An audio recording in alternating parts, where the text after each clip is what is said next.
Hello, ladies and gentlemen. Welcome to J&A Talk. This is again Jurassic John, coming to you with my number 2 of my two-part series, ranking my top 25 films. Let's begin. My 25 to 11 is honestly very close, and they can shuffle around quite a bit. But when it comes to my top 10, there's much less of a debate on placement, except for my number 10, which does get shuffled with my 11 and 12 spots. But for the most part, my top 10 was the easiest for me to formulate, as there was not much debate over which films made my top 10. There may be a lot of films I absolutely adore, but these are my rarely disputed top favorites. Now let's begin. I think you're amazing. Spike Jonze is one of my favorite directors working today. Even though he has only directed a few films, he always has a talent for picking the best actors to fit a role, and for bringing out some of the best human emotions brought to screen. Her is no exception. Released in 2013 to near universal acclaim, dozens of awards, and it was in a lot of top 10 lists of best films in the decade. A 95% of Rotten Tomatoes. It's widely considered one of the best films of the decade, and I completely agree. Joaquin Phoenix delivers once again by giving so much life in the role of Theodore Twombly, an introvert and divorcee who falls in love with an AI voiced by Scarlett Johansson. Both Phoenix and Johansson give incredible performances, with Phoenix already, she just blows that out of the park again. He has a pretty low energy performance in the way that he moves, and he has a very somber voice, but I think it's something you'd expect out of a character like this. And Scarlett Johansson does a great job of creating this very serious, monotone, Siri-esque voice that you would expect out of this role. But she lets out just enough emotion where you can identify with the character. This is not just superbly acted, though. It is superbly written, scored, and shot, and it raises a lot of interesting questions surrounding its themes of depression, love, and loneliness. You will spend this film questioning many things, and that's not a bad thing. It's stimulating to your mind as it is your heart, and that is why Her is number 10 on my list.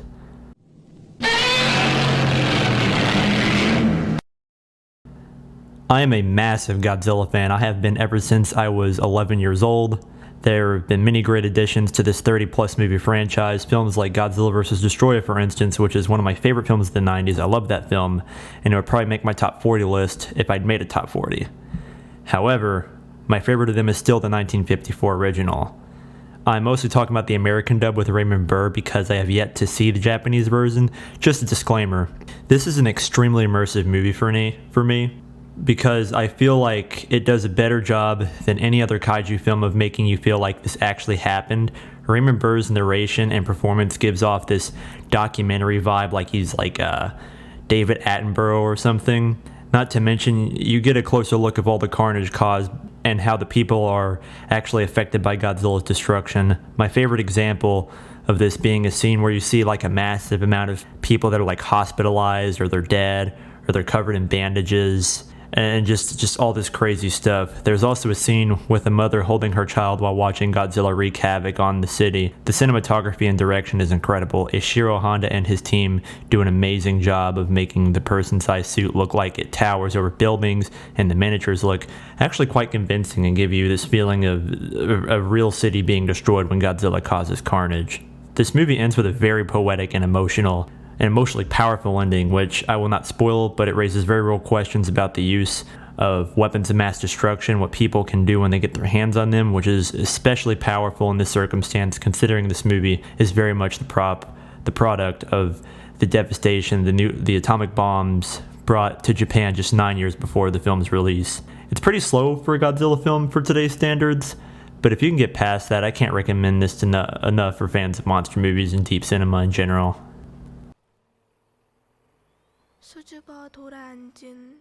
This may not be as well known as some of the other films on this list, but if you are in any way familiar with South Korean cinema, then you probably at least heard of this film a few times. I had heard it mentioned a few times. While not a massive hit at the box office, and South Korea, it has amassed near universal acclaim from those who have seen it, with a 100% score on Rotten Tomatoes and an 87 out of 100 on Metacritic. Numerous awards in South Korea and elsewhere. This may be one of the most depressing films I've ever seen. It is about an elderly woman named Mija who's taking care of her grandson, who often walks all over her and is rarely home. On top of that, she's very poor. She works a job taking care of a wealthy elderly man, and she's taking classes to learn poetry. You eventually find out she has early stage Alzheimer's, or Alzheimer's. And to make things worse, her grandson is responsible for some serious wrongdoings, which I will not get to in this video. Even though the plot is one of the most emotional and depressing things I've ever heard, the film is surprisingly somber with little to no background noise, little to no music, I should say. Where you're able to hear the background noise, like flowing water, chirping birds. The film sounds, feels, and looks like a beautiful poem. It is one of the most relaxing films I've ever seen despite the heavy-handed source material present. The character of Mija is played brilliantly by Yoon Jong-hee, and she's one of my favorite characters and performances in all of media. She very much presents herself like Phoenix does in Her, but it feels different enough to make them unique from each other, as they are very somber and soft-spoken for different reasons. Lastly, I will say the ending is one of the most satisfying in film history. Although it is left a little ambiguous, I won't spoil anything here, but it takes all the plot threads above and ties them together perfectly, giving closure to all the characters and arcs had throughout the film. This was the second South Korean film I've ever seen, behind My Sassy Girl. And while I think the My Sassy Girl is a really good movie, it was poetry that got me more curious about South Korean cinema. If it weren't for this film, I wouldn't have discovered an entire country of amazing media. And for that, I thank it. Check this film out. Look into some other South Korean films too. They have a lot of masterpieces that don't get enough attention worldwide. Don't laugh at me! As you can tell from a lot of my list, I love very melancholy, slow-paced, human emotion-powered films. I especially love seeing how it is done in the realm of animation, because I like to see interesting and imaginative things that they can do with it. I already mentioned earlier that A Silent Voice is one of my favorite films of all time. While it can very much be a de-dramatized film, it still, at the end of the day, feels like an anime or kind of like a show, still theatrical, which by no means is a bad thing. I feel like Wolf Children takes this even further, the de-dramatization, because while it does have a decent amount of fantasy elements, it still feels like it could have been like a live-action de-dramatization film. At least throughout most of the movie, it is about a human woman named Hana who meets what I guess you can call like a werewolf. They fall in love, she gets pregnant, the wolf man tragically passes away, leaving her to raise the kids as a single mother. This is the main plot of the movie, and while I feel like it feels less anime-esque or cinematic than A Silent Voice, or that's why I feel like it's like that. Like many of the films in my top 10, it moves at a somber pace, although it can be energetic when the story calls for it, like when the mother has to keep up with her kids, they're acting out. Hana is debatably my favorite character in anime because she reminds me so much of my own mother, who was a single mother as well. Things she does to please her kids and give them the best life is really inspiring, and I can feel for her the entire film. When the film gets more dramatic and fantasy-esque towards the end, it still feels like a very natural progression for the story, because the kids got older, they begin to start developing very different identities. One wants to be more like a wolf, and the other wants to be more like a human. This is the main conflict of the last third of the film. This is actually a very compelling conflict that combines the human and fantasy elements in an interesting and logical way. Couple that with an incredible soundtrack and visuals that are not as breathtaking as something like Spirited Away, but are still beautiful in their own right, and you have a fantastic adventure that shows that animation can tackle any genre with the same level of skill live action films can. This is my favorite 2D animated film of all time. I'm sorry, Dave. I'm afraid I can't do that. Stanley Kubrick is my all-time favorite director. I've seen most of his work and have yet to encounter even a mediocre movie. Although I don't view them all on the same level, 2001 is my favorite of his because I think it's a favorite of most of his fans, but this is another film that gets mountains of acclaim from all over, even if it was initially polarized. Unlike some of the other films on this list, I don't love this for its characters. In fact, besides the HAL 9000, I think the characters are pretty much overshadowed by the rest of the movie, but I think that was the point. 2001 is a master of visual storytelling, even going as far as to include not only next to no music or sound, except for when those classic scores are incorporated into it, but you can pretty much let the visual aesthetic do the talking. In terms of cinematography, sets, effects, and the effects used, I don't think a single film holds up as well as 2001, at least not in most aspects. The monkey suits look kind of fake, but I digress. The ending may be one of the most trippy I've ever seen. It is probably the first film seen to truly blow my mind back when I was in high school. This is an epic, well scored, thematically rich, mind-challenging masterpiece, and this film is the master of show don't tell. R.I.P. Stanley Kubrick, you're a legend, and this film is a true testament to that.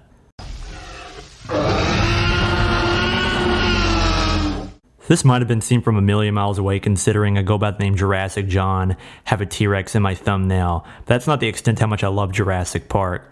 I had them on VHS, DVD, Blu-ray. I dressed like a dinosaur for Halloween multiple times, acted like a dinosaur, which didn't really make me a lot of friends in school, but fuck it, who cares? And I try to pick up Jurassic Park merch whenever I can. But why do I love Jurassic Park so much? It is so much different than like most of the movies in my top 10 list. It's not very slow or personal or anything of that nature. But I think that it's such a thrill ride. It is such a fun movie. This is one of the best paced films I've ever seen. It has just the right amount of action, just the right amount of exposition, and just the right amount of awe-inspiring wonder scenes. A lot of people talk about how good the effects are and how well they hold up, and I by and large agree. The film blends just the right amount of practical and CG effects to keep your eyes on their toes, and the cinematography is top-notch to boot. But I think that this film doesn't get enough credit for its use of sound. And I'm not talking about its Oscar-winning sound mixing, although that also rocks, but its use of smaller sounds. For instance, the velociraptors in the kitchen scene, which makes use of sounds such as a spoon falling during an otherwise fairly quiet scene. It gives the spoon falling so much weight, and it makes my heart drop with every viewing. There are lots of great little sound bits like that. I also think that the human characters don't really get the credit they deserve either.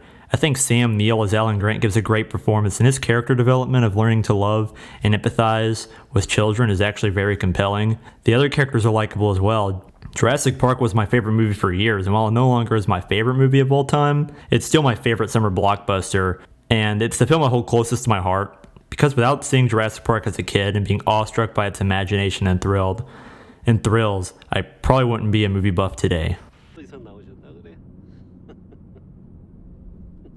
This is the most recent addition to my favorites list, as I watched like a month or so back. And even though I don't have a long history with this film as the others on my list, I knew the week I saw it, it was going to be my favorite film, or one of my favorite films. My only hang-up is whether or not it deserved a 10 out of 10, in my opinion.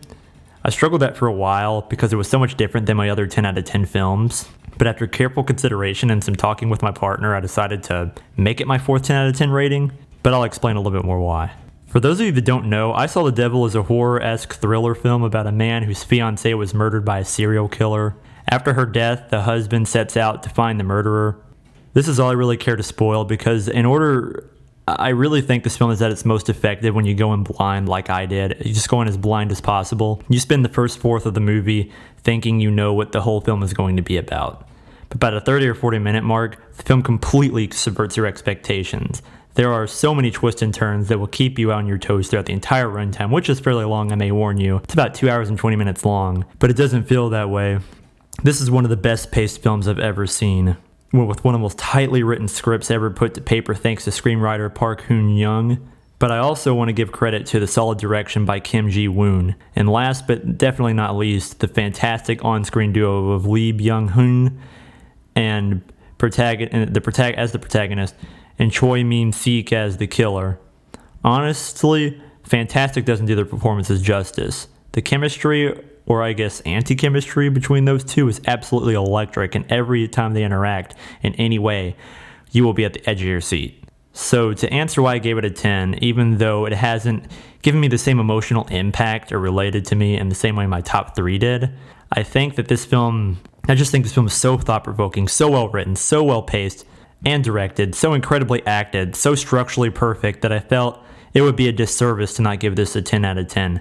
I will warn you to watch this. It's a pretty intense film, pretty gory, especially if you watch the unrated version, but if you can get past this, I highly recommend it.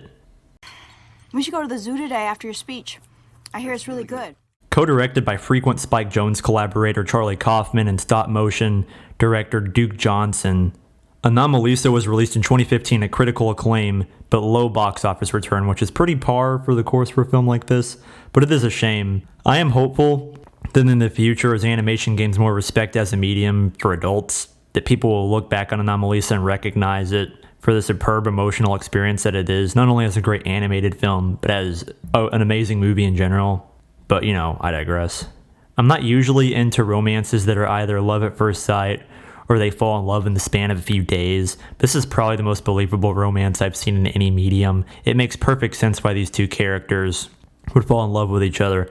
Michael Stone has a condition that is analogous to the Fragile disorder, where everyone around him looks and sounds the same. This includes his wife, his children, and the closest people in his life. Lisa Hesselman is a very timid and insecure person who is a huge fan of Michael because he happens to be this big-time author and customer service guru. Michael falls in love with Lisa because for the first time in years, he met a person unique from everyone else. There's a scene where they're in a hotel room and Lisa is talking and all Michael says is, "Can you talk some more?" Or something along those lines. And I feel that this really lets you know about his situation and how he's found what he's been missing for a long time. Lisa falls in love with Michael because she happens to be like a huge fan of his work and attended one of his speeches just to see him. That's where the setting of the movie is, like in this hotel where he's doing a speech. Not to mention Michael's positive affirmations probably do a lot to let her guard down and break through some of her insecurities a little bit. This is my favorite romance film in history, and it is the backbone of the film. But not only are the characters and writing of the finest caliber, but the stop motion effects are unique to other movies of this medium and really gives Anomalisa a very signature look. The creators spent a lot of time studying people and their movements to make the puppets as human as possible, and the use of 3D print technology with stop motion really helped deliver one of the most visually interesting films in years. This is my favorite animated film of all time, and I think this will bring many ideas on how to continue to innovate in the medium of animation in the future. I think that's fucking funny. I saw this film at the perfect time in my life to see this film. I just graduated from high school and was a few weeks away from starting my freshman semester at college. And if you know anything about Boyhood, then you know why this was the best time to watch it. For those of you who don't know, Boyhood is just as the title suggests, it's about boyhood. It's about a kid who grows up and follows his life from the age of 6 to 18 right before he heads off to college. I know there are some people who don't care much for this film. Now, it's kind of a minority, but it's growing a little bit. They say the main actor is pretty bland and generic, and while I can see that, to be honest, I agree. I think he is pretty generic, but I think that's the point of the character.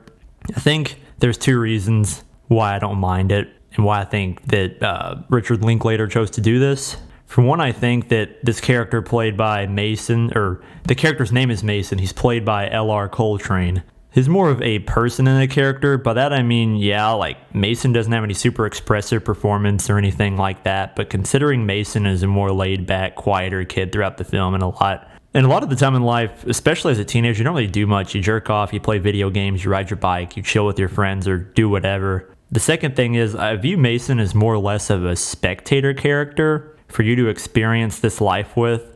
By giving Mason a less defined personality, it was easier for me at least to immerse myself into the character. But that's just me. Other people may feel different, and that's perfectly fine. I don't know if anyone feels the same. I think that most people can find something to relate to in this film. It may even dig up a few old memories. For one, I heavily related to Mason in this film, and I find myself reflecting on my life and learning more and more with myself with every viewing of this movie. It may not be for everybody, but for me, it is perfect. Not just as a movie, but more so perfect as an experience or a journey. You are now the king, and you will be a truly great king. From 2016 until 2020, Boyhood was my favorite film of all time. Before that, Jurassic Park was my favorite film of all time. But over the years, this film, based on the book by Maury Sendak, slowly crawled up my favorites list. I first saw it in middle school, and while I was intrigued by it, I told myself I didn't like it because it was so much different than the films that teenage boys were watching, and I wanted to be cool at the time. So I was used to like big budget movies like Transformers, Iron Man, and Avatar, and when I wasn't watching those like low budget monster movies like Godzilla and Gamera, I just simply wasn't ready for a film like this at the time. But I watched it again in high school and was much more impressed. But it wasn't until subsequent viewings, though, when I would regard this as one of my favorite films and eventually my favorite film of all time. I think the biggest thing for me is how well written and relatable Max is. Played brilliantly by Max Records. He is a kid being raised by a single mother who has an affinity for monsters. Also, a super active imagination and a lot of pent-up emotion, similar to how I was and how a lot of people were as children. The first 20 or so minutes is spent setting up Max's character and getting him to the island of monsters, and it also sets up what the symbolism and imagery will be invoked in the rest of the film. The beginning does. The rest of the film is just Max finding these monsters and interacting with them, working out his emotions in the process. What I love most about this film is the way it portrays Max's emotions to the monsters and environments around them, because what they represent is not always clear. There have been many discussions as to what everything means. To me, one monster doesn't just represent one person, but Max's emotions tied to multiple people. So one monster doesn't mean one of anything, like they can mean multiple things. The film to me almost has this very dreamlike aesthetic where things don't quite make sense in the dream, but when you wake up, you think about it, you discuss it with your friends and family, and then you start making out what your dreams kind of mean. But you can never know for sure, you can just make educated guesses. And that's what I think the deal is with this movie. That's why I love this film so much. It's quite possibly like the best written film of all time and one of the best directed of all time in my opinion. Spike Jonze has proven himself to be a master of filmmaking as well as writing, and Dave Eggers brings his A-plus game to the screenplay as well. The voice actors of the late James Gandolfini, Mark Ruffalo, Forrest Whitaker, and everyone else involved do an amazing job of talking in the same vernacular as Max does. I think the film is also beautifully shot. The effects still hold up pretty well. I believe the monsters were mostly mechanical suits, and I believe with like some CG face animation, some digital rendering here and there. But yeah, I think it's what they made, and I think it still looks very good. Also, I don't know what people think of the soundtrack by Karen O and the Kids, but I love it. I think the songs capture the emotions of the scenes very well, and I sometimes listen to them independently. Long story short, I think this film is perfectly put together, and I really wish it got more attention when it came out. While it can be weird and nonsensical, I think that's part of the genius of this film and how it conveys its central themes of childhood emotions. I watch this film about every year, and I get new ideas and interpretations of it every time I watch it. I hope that one day it will get the attention it deserves. Whether or not it does, though, I don't care. I will still regard it as a masterpiece and one of my favorite films of all time, and currently my favorite film of all time. Well, that's it for today, guys. I really hope you enjoyed it. Rate, comment, and subscribe if you wish, or I really appreciate the viewing. Everyone have a great day.